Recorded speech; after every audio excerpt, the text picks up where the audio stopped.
She was 34 at the time. He had, well, they both had Madison, which was 2, Sadie, which was 3, and Zachary, which was 4 at the time of their deaths. Now, Christian was born on January 23rd of 1974, and Christian was raised in Michigan, and if I pronounce this wrong, just go with the flow. It was Ypsilanti Township, Michigan, and Christian was born into a very strict Jehovah's Witness home. His parents were very involved in their beliefs, and all of Christian's younger life, he was involved in their church. Well, Jehovah's Witnesses don't go to church, but their hall.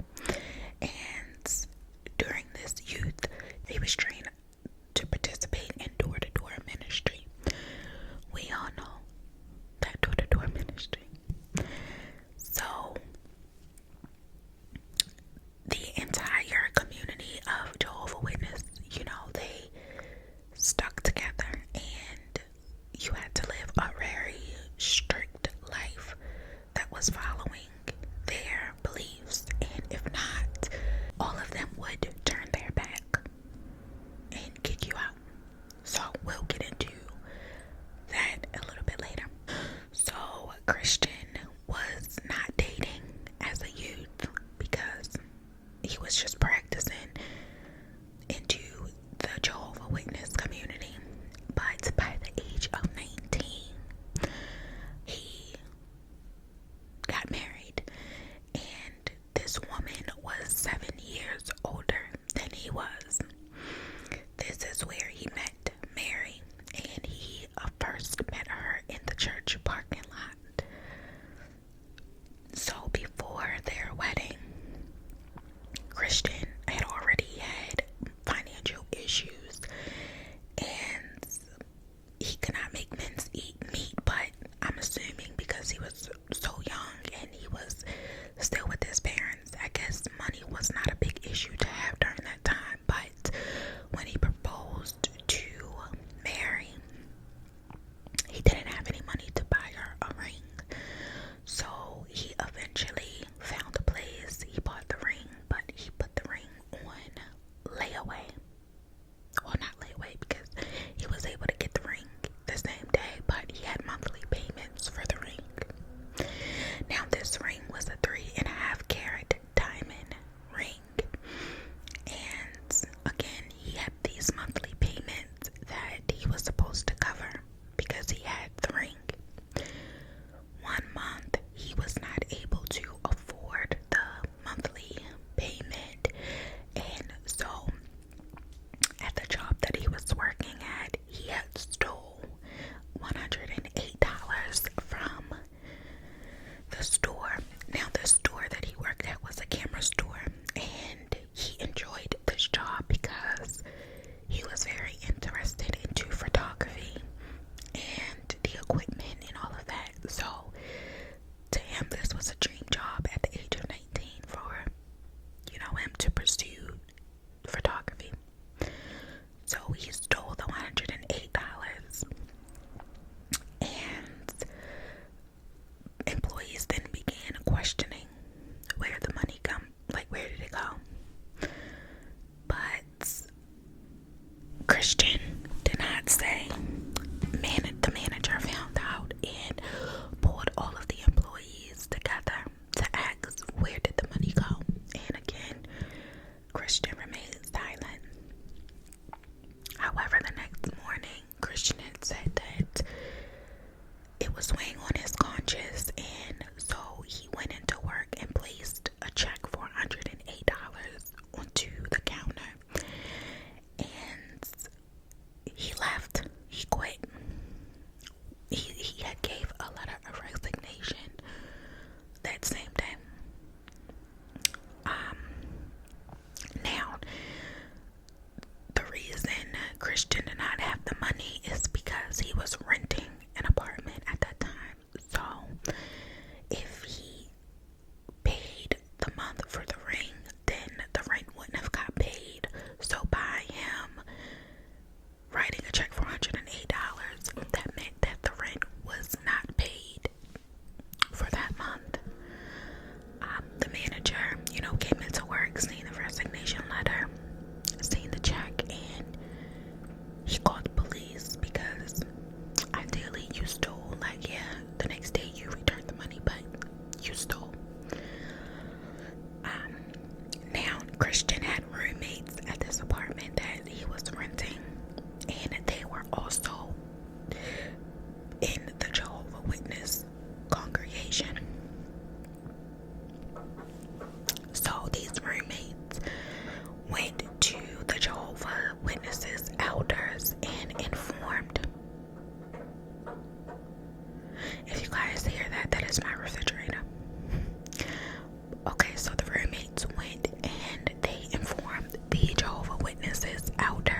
Christian was sanctioned, they were not able to get married at the Kingdom Hall. And that was something that was very important to Mary. She wanted to get married at this Kingdom Hall. But if you are sanctioned, you cannot. Christian, of course, was upset by this decision because he said that he repented, and that is the reason why he told the next day, because it was weighing on his conscience and that he had learned his lesson. However, that didn't mean anything.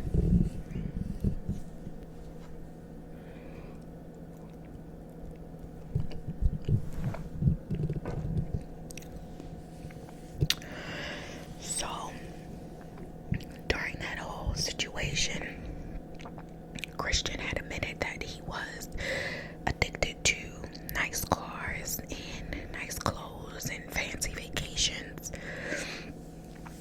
And so he acted on those things. So before Mary gave birth to their first child, he had opened up the credit cards in her name as well as his name, and basically all of the credit cards were tapped out at that point because he was buying new clothes and was bringing home new cars. And of course Mary was thinking like, okay, what's going on? But again, she stuck by him. So soon after, Mary gave birth to their first child, Zachary. And after Zachary was born, this couple was going through some financial hardship because Christian wasn't working at the time, and the credit cards were tapped out. They had so much debt. They were struggling. Mary was working prior to her giving birth, but after she gave birth to Zachary, she had to stop working because she had to take care of the baby. After Zachary was born, 2 more kids came. And if you remember in the beginning, I told you their ages, so they were literally a year apart.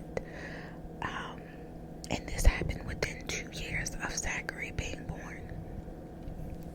So the couple were very happy about having kids. However, that financial strain had caused some issues within their marriage, and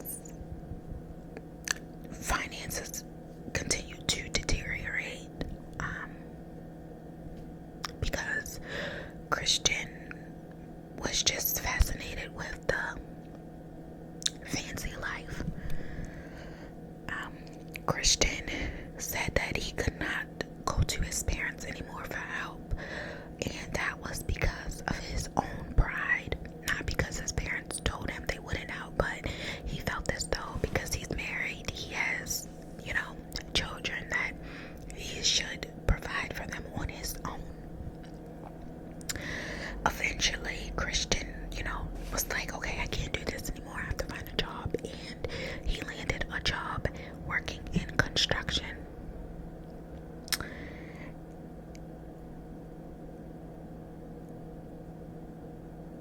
And with this construction, him and another Jehovah's Witness had started their own business. And what they would do, they would clean up subcontracting businesses. The business took off quickly. Income started coming in. And despite this business booming, it soon fell into a lot of debt because it was expanding too quickly. Now again, Christian's credit cards were tapped out. Nothing was coming in from the business because it was expanding too quickly. And everything started to seem like it was about to crumble. Later, it was, asked of his relatives and church members, that things seemed fine. And they said that during this time, Christian didn't appear that he was stressed or merry. Everything seemed fine. So, things seemed fine because Christian had exaggerated the success of his business to the church members. Again,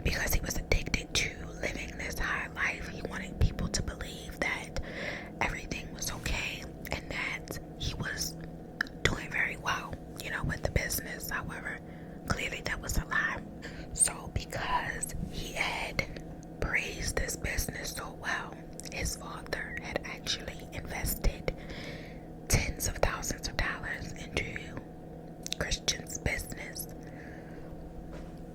After the dad invested money, Christian then went and bought a boat and 2 jet skis.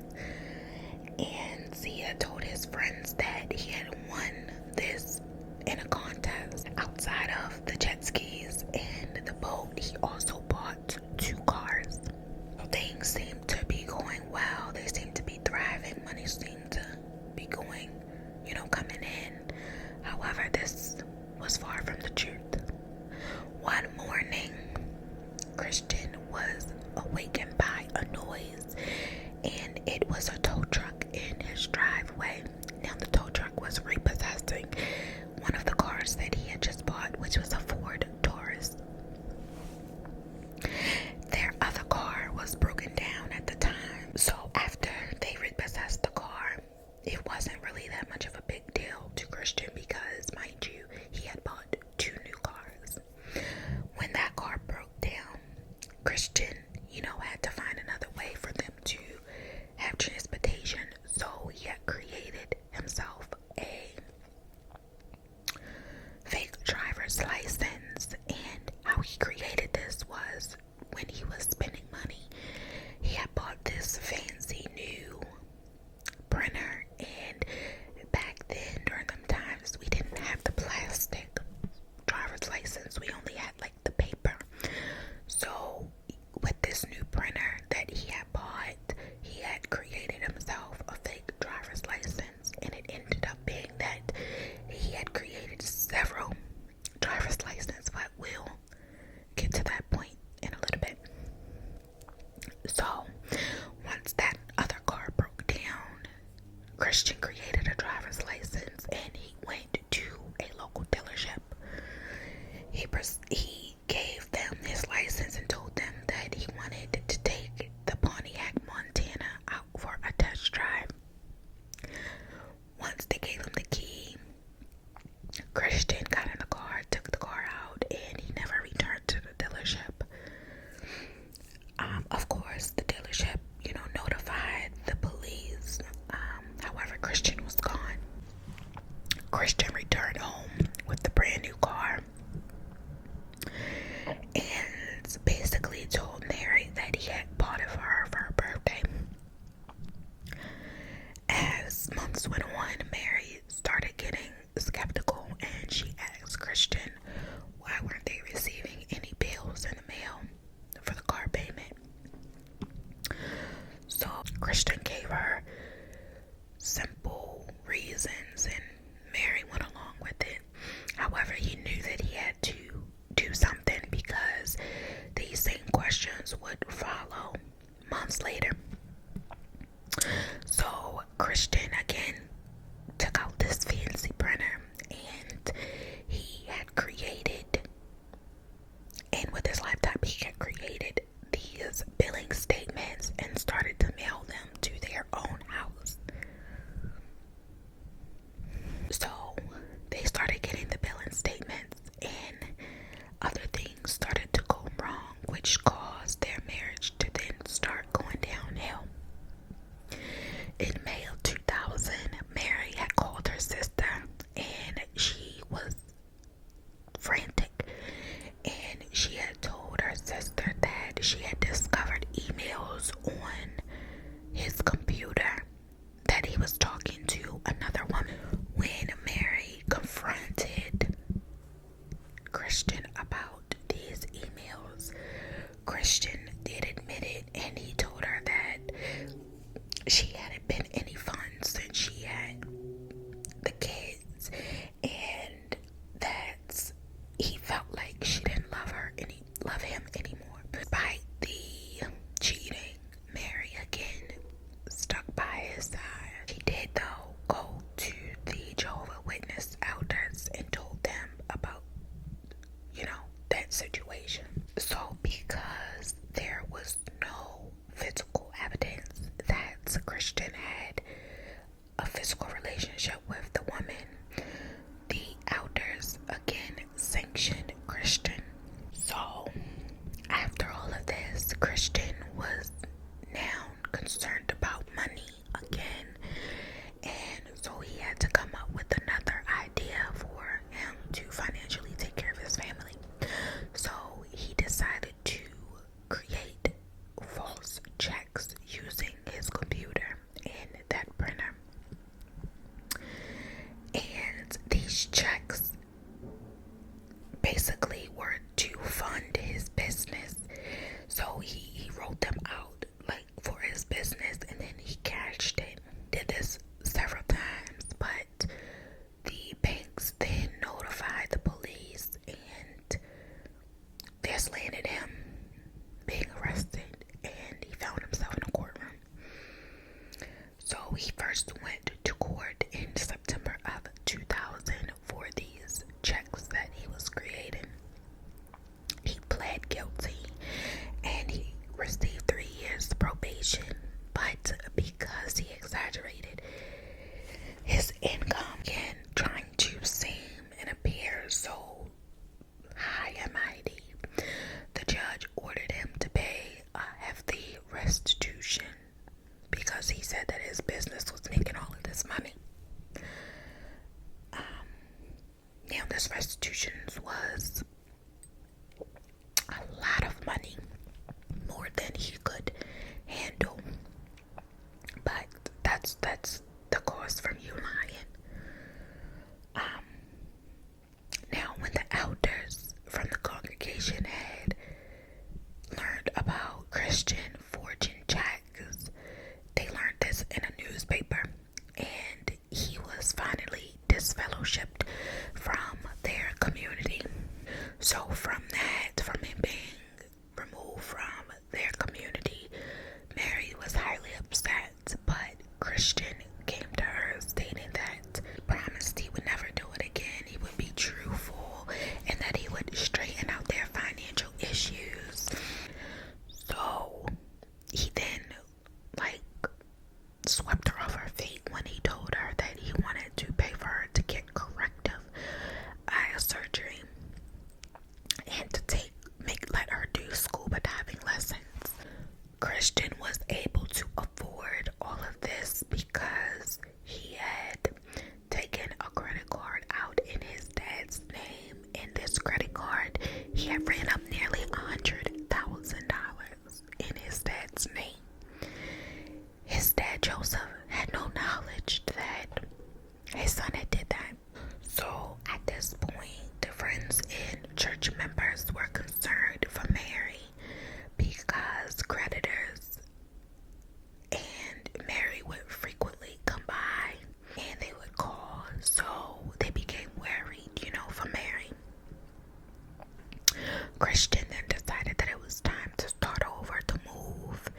And so he packed up their family and they moved. However, because of that forgery that he had received the 3-year probation, moving would mean that he would violate this probation. However, Christian didn't care. So they packed up and they moved from Michigan to a warehouse in Toledo, Ohio. Now, at this warehouse, Christian had assured Mary that he would remodel this warehouse, make it homey, renovate it into like a loft style living. But before they could do that, they had to just settle with what they had. So they didn't have like a kitchen. Their plumbing issues were bad. Again, Mary stuck by him and she just accepted the fact that this is how they were going to live temporarily.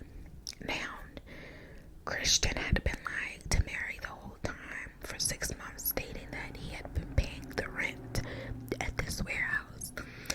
But, he was paying it, but it wasn't legit.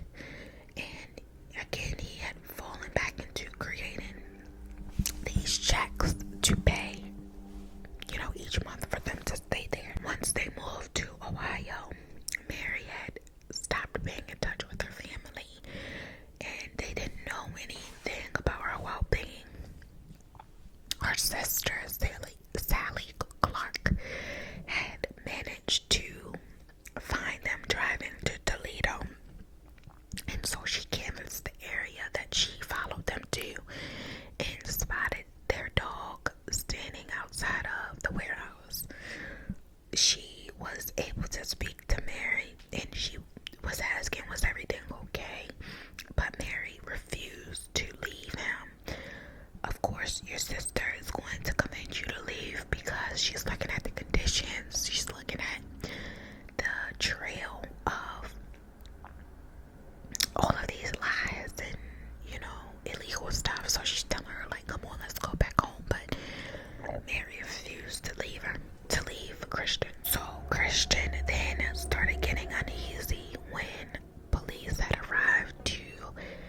warehouse because they caught on to stolen machinery that he was attempting to sell. I know a little bit about the item that he was trying to sell cost a lot of money, and when the police came, he gave the police like the VIN number of this machine. And so of course the police had to leave to go back to their station to run it to see the name that came up. But once this happened, Christian had told his family that they had to pack up and leave, and they left before police could find out that the machine was stolen.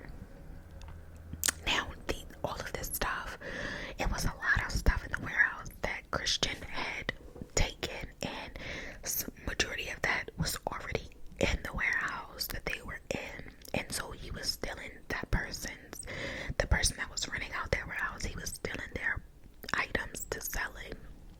So they picked up and left. At one point, Mary was driving a car, and Christian was driving another car. So Mary had drove the stolen car that was there at the warehouse, and it was an SUV. And Christian had stolen a Penske truck, and he was driving that. Mary, however, had no idea that the car was stolen, and so she didn't know that anything was wrong. So on the move, driving from state to state, they stayed at campsites and motels, and they spent very little, so that way they could take care of the kids. Eventually, they ran out of gas, they ran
When they opened the suitcases, one contained Madison, which she was 2, some clothing, and a dumbbell.